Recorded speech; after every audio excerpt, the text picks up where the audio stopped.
Mathilde de l'Ariel sur un projet que je connais bien. Mathilde est en deuxième année de doctorat, un doctorat troisième, oh là là, mais tu vois, le temps passe trop vite, Mathilde. Oh, ouais, je n'ai pas vu le temps passer. Il y a marqué deuxième année, entre le temps. En troisième année maintenant de doctorat, un doctorat financé par la Fondation des sciences du patrimoine. Elle réalise son travail de doctorat sous la supervision de Sophie Quentin et Odile Fichier du LPPI et elle travaille en collaboration avec les départements de la restauration et de la conservation préventive du C2RMF, le musée des arts décoratifs et elle travaille également de façon assez rapprochée avec la société Griffin Induction qui fabrique des PVC. Mathilde, aujourd'hui, elle nous présente un certain volet de son travail de thèse. Elle va recontextualiser tout ça. Mathilde, je te laisse la parole, tu as 15 minutes. Alors, quelle est ta présentation? C'est celle-ci. Ok. Alors, attends, parce que j'y suis pas. Celle-là, tac. Donc, c'est celle-là, tu m'as dit? Oui. Ok. Du coup, bonjour, je suis ravie d'être là pour présenter mes travaux de thèse sur les vieillissements des PVC. Et aujourd'hui, on va s'intéresser spécifiquement au vieillissement des PVC contenant phosphate. Alors déjà, pour le contexte, est-ce que ce truc fonctionne? Pas du tout. Faut cliquer sur le slide. Ça sera effectivement plus simple. Ok. Comme vous le savez tous, on utilise de plus en plus de plastique et ça veut aussi dire qu'on va avoir de plus en plus de plastique dans les collections. Et quand on fait des états de l'art sur les compositions des collections, entre grands guillemets, il y a des mots qui reviennent régulièrement et c'est PVC plastifié. Alors de quoi on parle? Déjà, qu'est-ce que c'est le PVC? Le PVC, c'est un polymère composé principalement de carbone et d'hydrogène, mais aussi de chlore. Et qu'on peut retrouver sous forme de poudre et qu'on peut mettre en forme par des procédés que je ne détaillerai pas. Mais ce qu'on peut voir, c'est que les PVC n'ont pas des caractéristiques très intéressantes d'un point de vue industriel. Donc elles n'ont pas des résistances mécaniques très élevées, des résistances thermiques très élevées. Donc on va ajouter à ces PVC ce qu'on appelle des plastifiants. Ici, vous avez un exemple de phtalate, qui est la famille de plastifiants la plus utilisée.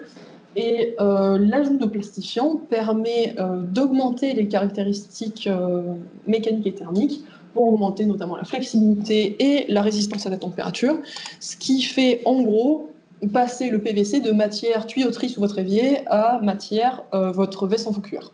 Voilà. Donc, quand on repart sur nos collections de musées, en fait, on peut trouver des objets en PVC dans un peu toutes les collections. Et ici, on a 4 exemples qui sont issus de notre musée partenaire, le musée des arts décoratifs, dans leur collection mode design, jouets et pub. Sauf que quand on s'intéresse à l'état de ces objets, lors d'une étude à laquelle j'ai pu participer, on s'est rendu compte que sur les 322 objets étudiés, il y en avait 97 qui étaient dans des états entre modérément dégradés et très dégradés.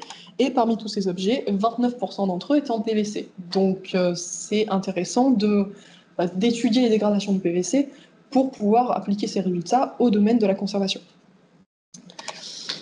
Qu'est-ce qu'on observe comme dégradation? On observe notamment des dégradations chimiques, notamment par la déshydrochloration, la perte des HCl et l'oxydation qui provoque notamment des variations de couleur sur les objets et une acidification de l'environnement à cause de la production de HCl. Et on a aussi de la perte de plastifiants qui peut provoquer des exudations. Ces exudations peuvent provoquer un encrassement puisque la poussière s'accumule sur le plastifiant à la surface de l'objet. Mais surtout, le plastifiant fait qu'on perd en flexibilité et du coup, on peut avoir des déchirures des objets. Ce qu'on a pu voir dans la littérature, c'est que la plupart des études, elles sont faites sur des PVC plastifiés avec des phtalates, ce qui est normal puisque c'est la famille de plastifiants la plus utilisée. Mais ce n'est pas les seuls plastifiants qu'on peut trouver dans les objets. Et du coup, qu'en est-il des objets plastifiés avec d'autres plastifiants? Spécifiquement dans cette étude, donc on va parler de phosphates. Les phosphates, ce sont des plastifiants qui ont des propriétés inifugeantes. Et comme elles sont un peu chères, elles sont utilisées uniquement quand la loi le demande, et quand la loi le demande, c'est par exemple sur des objets de salles accueillant du public. Mais on peut aussi avoir des objets du patrimoine qui ont ce plastifiant, puisque, je ne vous l'apprends pas, mais il y a aussi pas mal de récupération de matériaux pour pouvoir faire des œuvres. Et on a pu voir du PVC plastifié dans cette œuvre Poémétrie de Dieter Hoff, conservée au musée du Belvédère à Vienne. Donc la question que je me suis posée, c'est quoi le comportement en dégradation de ces PVC? Et surtout, dans les collections, on a des objets pigmentés et non pigmentés, donc quel est l'impact aussi du pigment sur la dégradation de ces objets?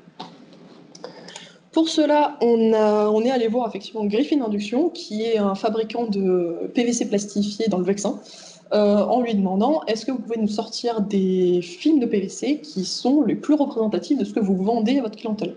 Donc, on a eu des échantillons dont la composition est ici. Et donc, mes échantillons contiennent 3 plastifiants. Déjà, le plastifiant phosphate, qu'on a associé à un triphénylphosphate. Un phtalate, pour compléter la quantité. Et de soja époxydé en tant que stabilisant thermique. Ce qui fait qu'on a des échantillons de base qui ressemblent un petit peu à ceci. Les échantillons non pigmentés sont relativement transparents, ils sont juste un peu blanchâtres parce qu'un des additifs, c'est notamment de la craie.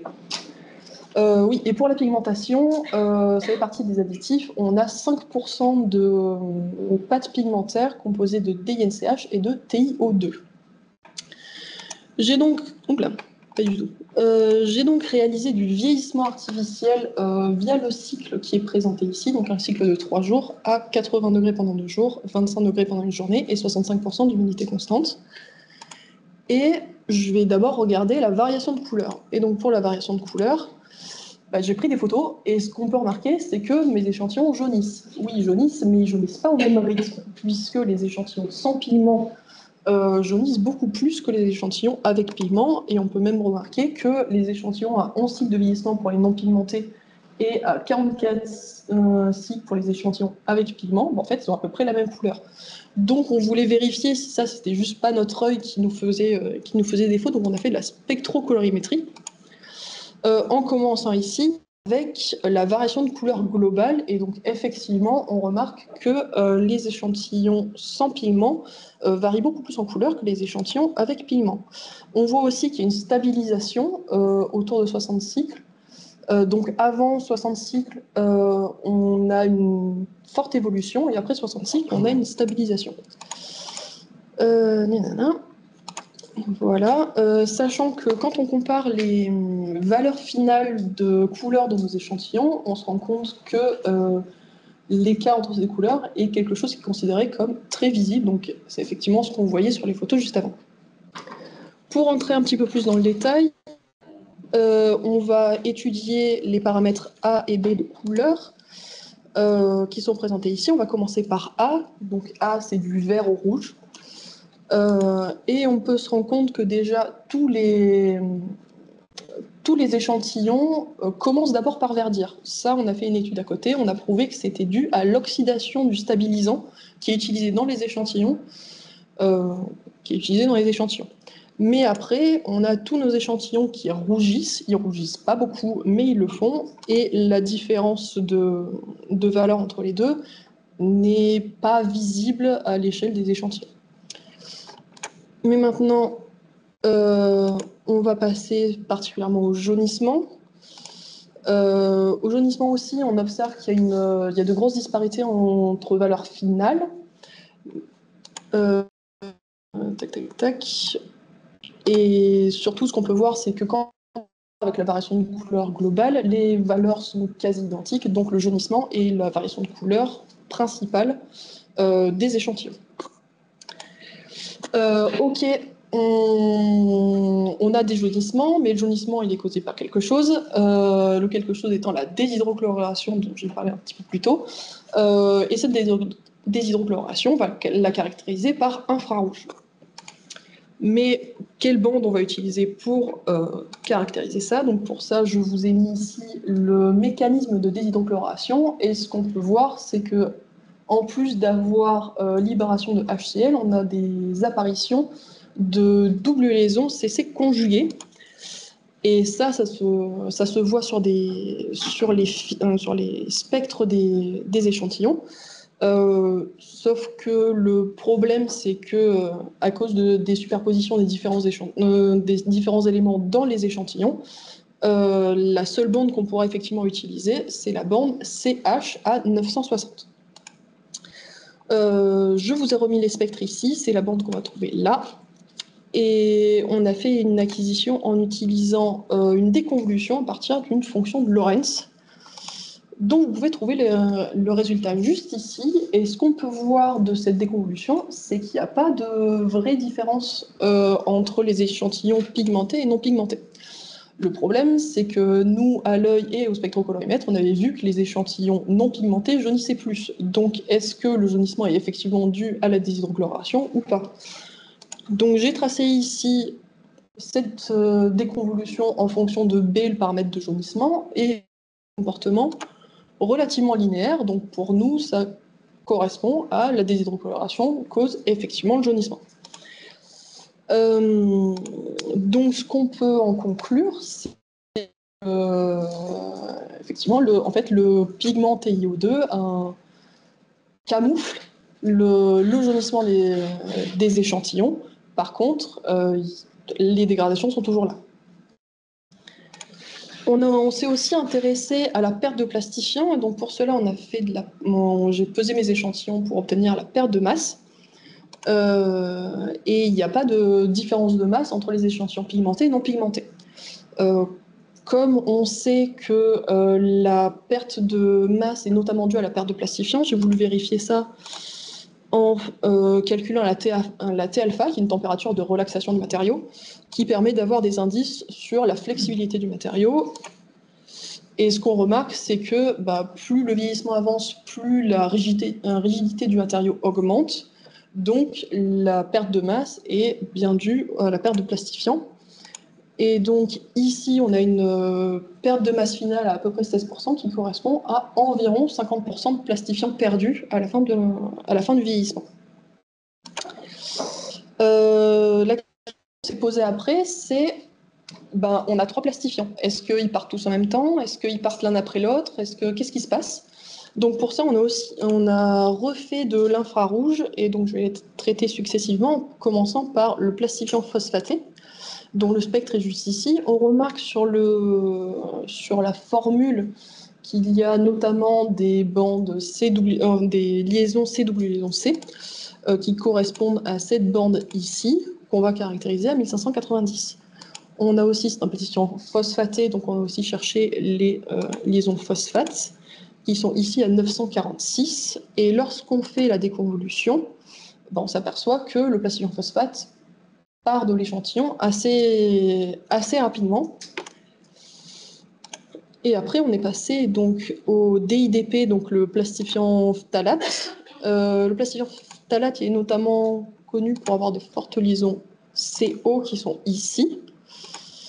Et pour le DIDP, on se rend compte que la variation n'est pas très importante. On reste avec des quantités de DIDP relativement stables. Hop. Et c'est à peu près pareil pour l'huile de soja époxydée, dont j'ai aussi caractérisé la liaison CO. Voilà. Donc on peut en conclure que pour tous ces échantillons, les échantillons pigmentés et non pigmentés ont les mêmes dégradations, c'est juste que dans le cas de la couleur uniquement, le pigment TiO2 cache la dégradation réelle du matériau. Et lorsqu'on est dans le cas des PVC plastifiés avec des phosphates, c'est les phosphates qui vont partir en premier avant que le DIDP et l'huile de soja époxydée partent du matériau. Pour conclure l'étude, on s'est aussi dit, est-ce qu'on ne pourrait pas comparer les échantillons phosphatés avec des échantillons qui ne contiennent pas de phosphate?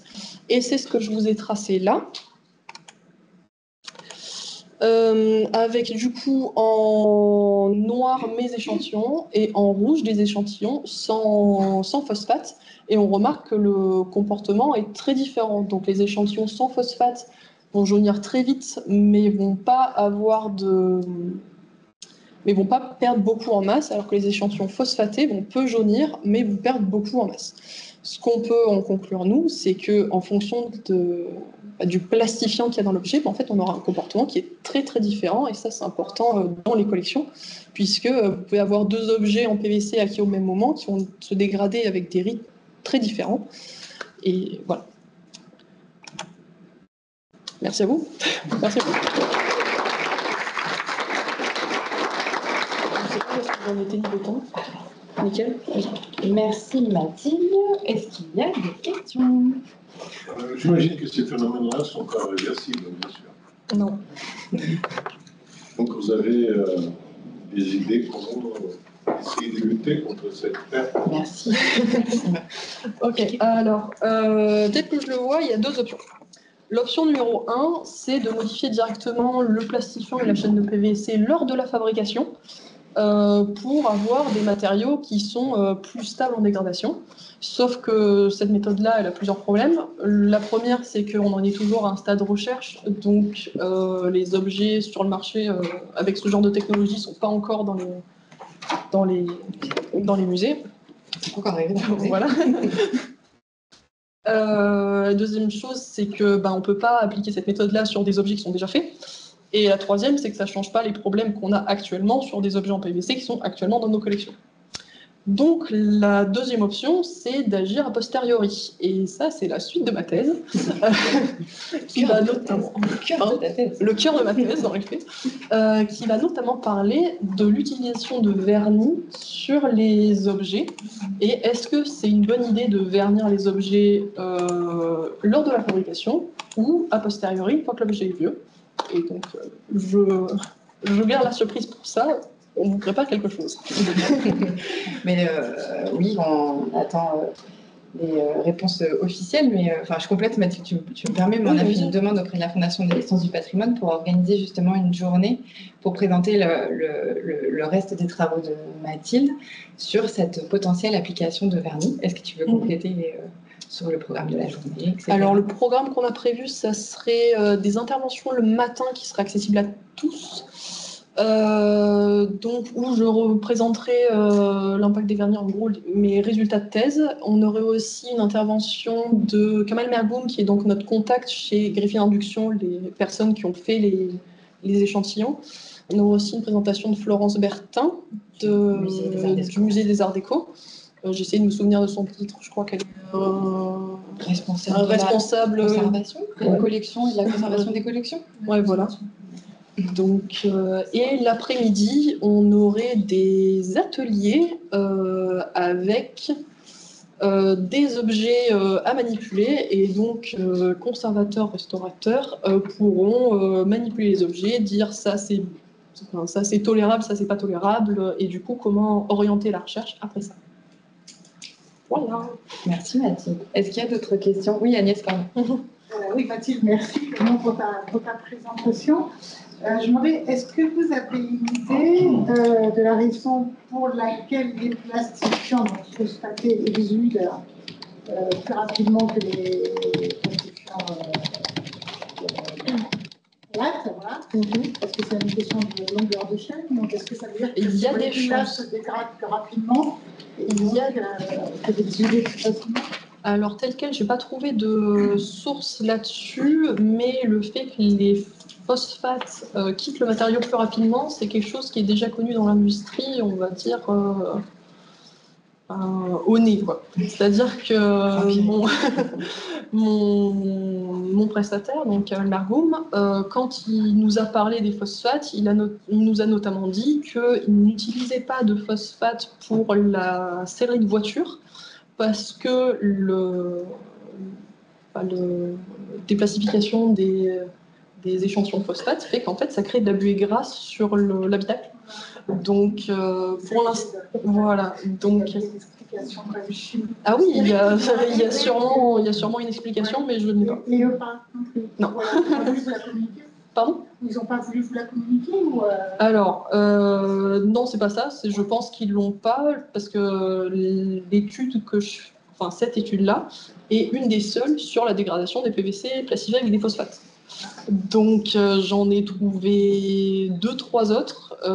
La première, c'est poémétrie, et la deuxième, c'est spécifiquement sur l'oxydation des PVC plastifiés avec des Et phosphates. alors, quel est l'intérêt d'avoir introduit des plastifiants phosphates et pas uniquement phtalates? Bon, maintenant, les phtalates sont interdits, c'est ça peut avoir... Alors, il y a certains les phtalates à courte chaîne sont interdits, les phtalates à longue chaîne, ça ne doit pas trop tarder, mais voilà.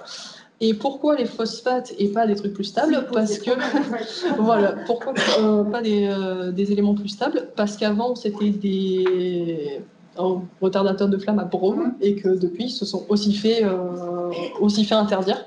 Et qu'en fait, là, c'est la meilleure des pires solutions, quoi. C'est ça, voilà.